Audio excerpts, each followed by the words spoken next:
Yes, hello. Today I'm going to talk about these two stories and how people running this world know about this for at least 100 years, because this story is written in 1900, the year 1900, or published 1900. So I'm going to break it down. I'm going to read it out. Story time today. Flat Earth model, if you don't know my videos. The central north vortex in the north, in the centre, spinning out the northern rotation. And the southern one that winds around, that no one knows about, because they can't see it, can't tell, haven't thought about it. What's spinning inside here, the Milky Way, is the sun. Today, let's get on to this, the wonderful Wizard of Oz. Because I thought I'd just tell the story knowing, because he knows. This is written by Lyman Frank Baum. And he said some pretty freaky things. He knows this.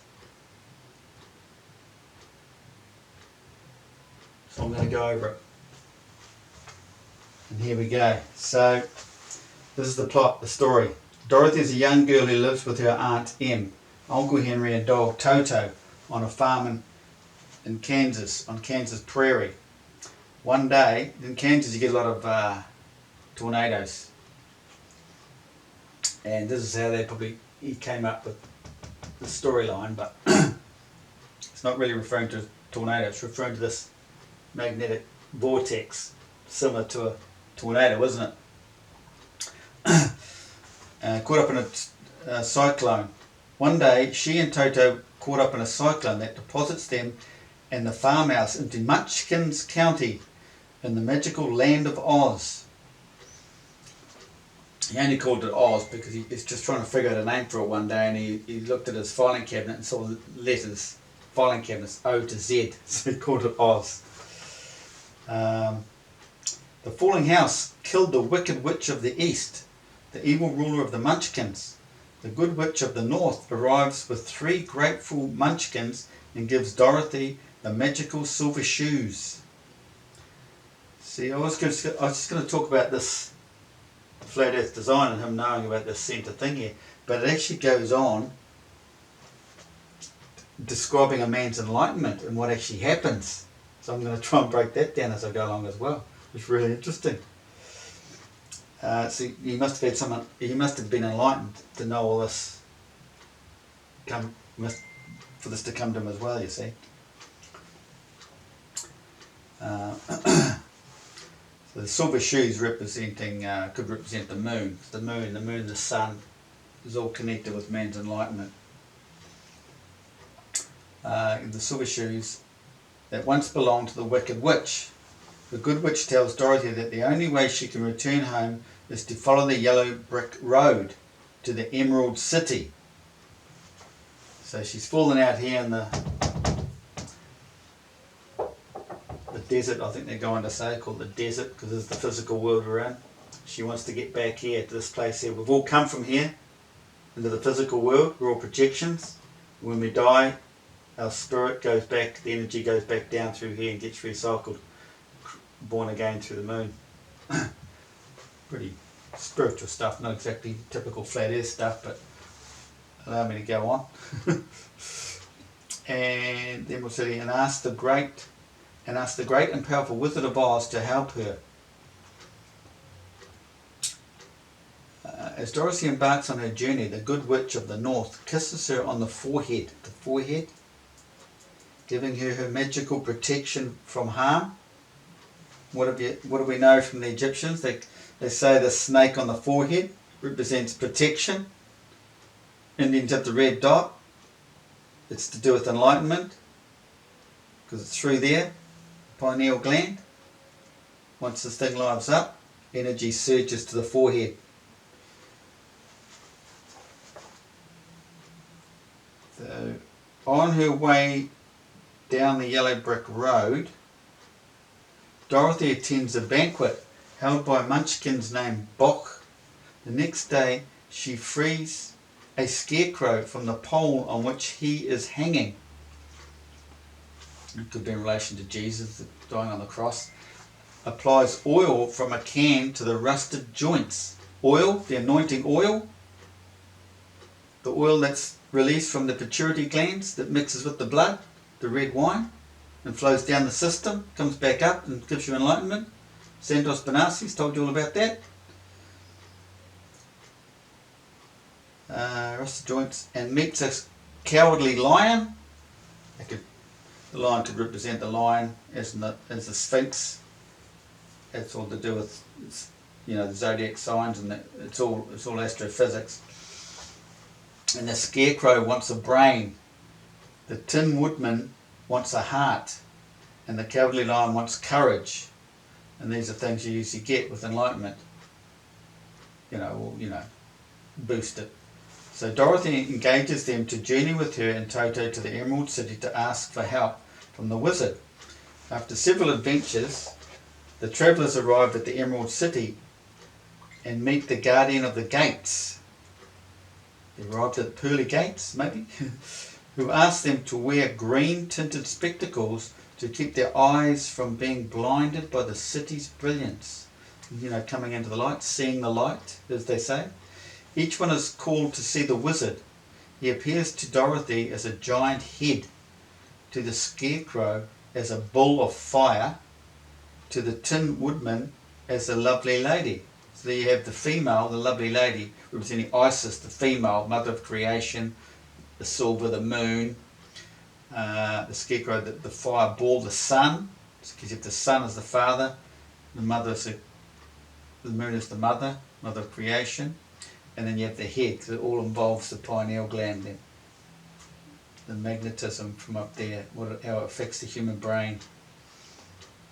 And then the Cowardly Lion is the terrible beast. And you've heard all about the beast in Revelations and whatever. It's not a bad thing, it's a good thing. It's the magnetic force. It creates the whole thing.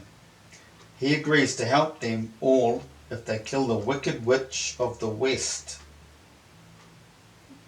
West is regarded as death. If the sun goes down, everything dies, sort of thing, You go to Egypt, everything's about the west, the dead buried on the west side. And let's get there.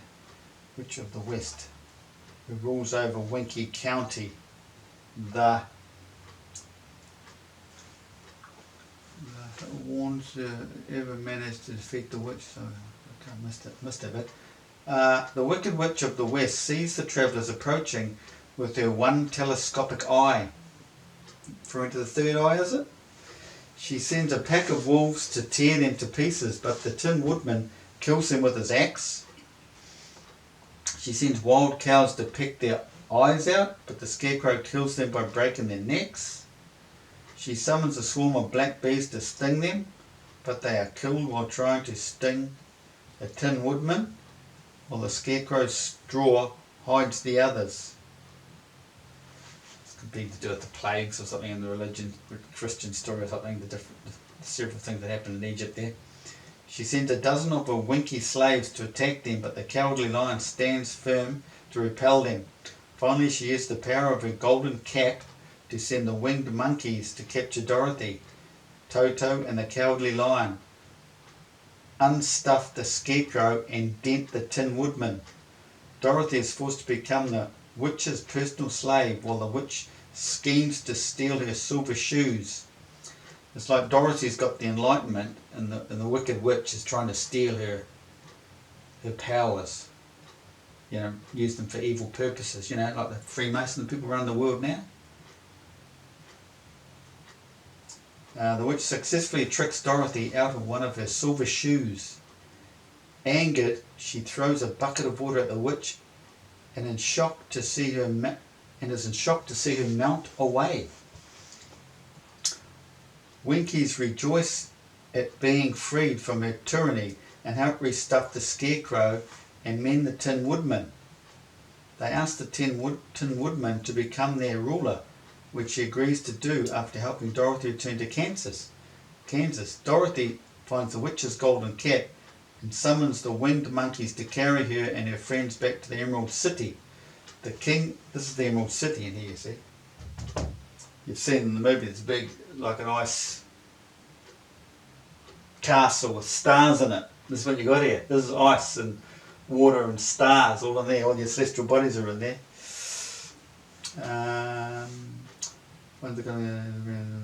The king of the winged monkeys tells how he and his band are bound by an enchantment to the cap by the sorceress Gaelet from the north, and that Dorothy may use it to summon them 2 more times.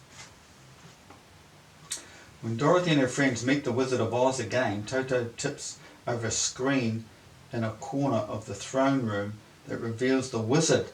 He sadly explains he is a humbug, an ordinary old man who by a hot air balloon came to Oz long ago from Omaha.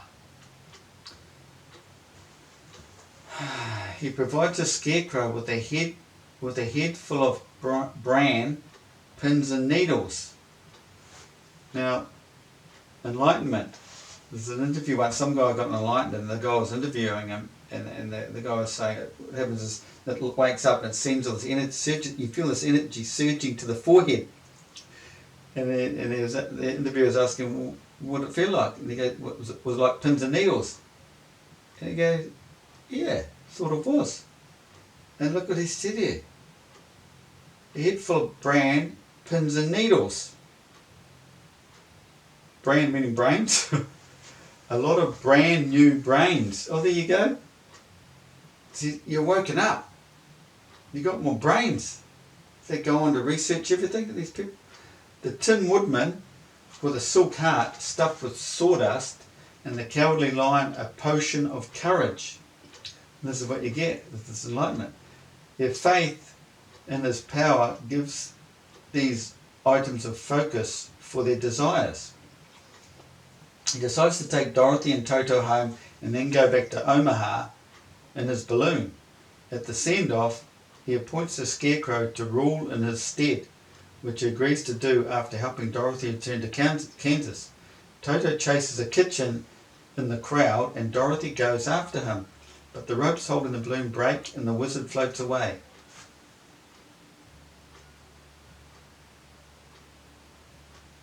What happened there? Dorothy summons the winged monkeys and tells him to carry her and Toto home, but they explain they can't cross the desert surrounding Oz. And this is the desert here. Dead land. The soldier with the green whiskers informs Dorothy that Glinda, the good witch of the south, may be able to help her return home. So the travellers begin their journey to see Glinda's castle in Quadling. On the way, the lion kills a giant spider who is terrorising the animals in a forest. They ask him to become their king, which he agrees to do after helping Dorothy return to Kansas. Dorothy summons the winged monkeys a 3rd time to fly them over a hill to Glinda's castle. Glinda greets them and reveals that Dorothy's silver shoes can take her anywhere she wishes to go. She embraces her friends, all of whom will be returned to their new kingdoms through Glinda's 3 uses of the golden cap: the Scarecrow to the Emerald City, the Tin Woodman to Winky Country, and the Lion to the forest. After which the cap will be given to the king of the winged monkeys, freeing him and his band. Dorothy takes Toto in her arms, knocks her heels together 3 times, and wishes to return home. See, quite often 3 is used in this awakening. 3 3s. Given 3 wishes. See, this goes back to Aladdin's, that kid's movie, Aladdin, what's his face? That's regarding enlightenment too. It's all the same stuff. Instantly she begins swirling through the air and rolling on the grass of the Kansas prairie, up to the farmhouse, through the silver. Though the silver shoes fall off her feet en route, and are lost in the deadly desert. Look, she's just rolling on grass. Comes the farmhouse through the deadly desert. She runs to Aunt Em, saying, "I'm glad to be home again."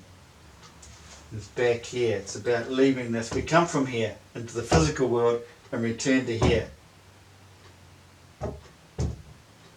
And this guy, Lyman Frank Baum, let me find something.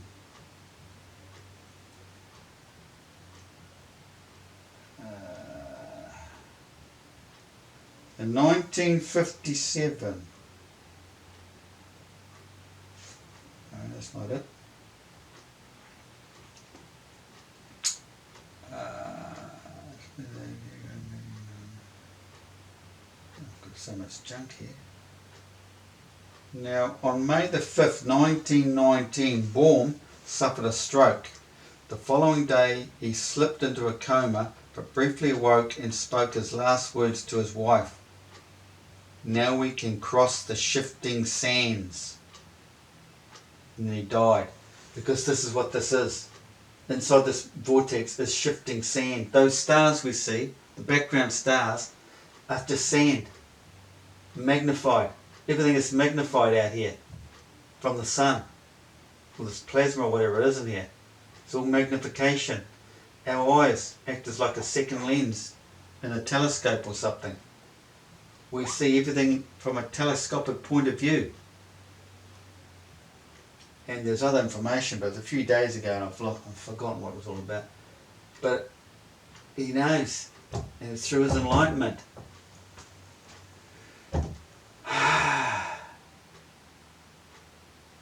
I've just got that story off Wikipedia or somewhere, and there was a better one that gave more information.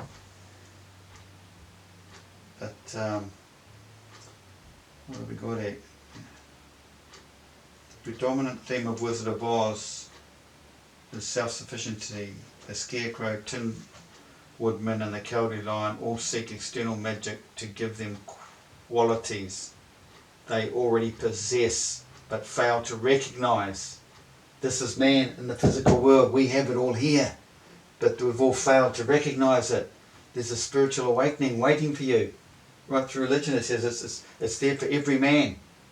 But if you're going to be ignorant and just go with the mainstream and believe all the garbage you've, been taught and watch the stupid box, you'll never get there. But this is what it's all about.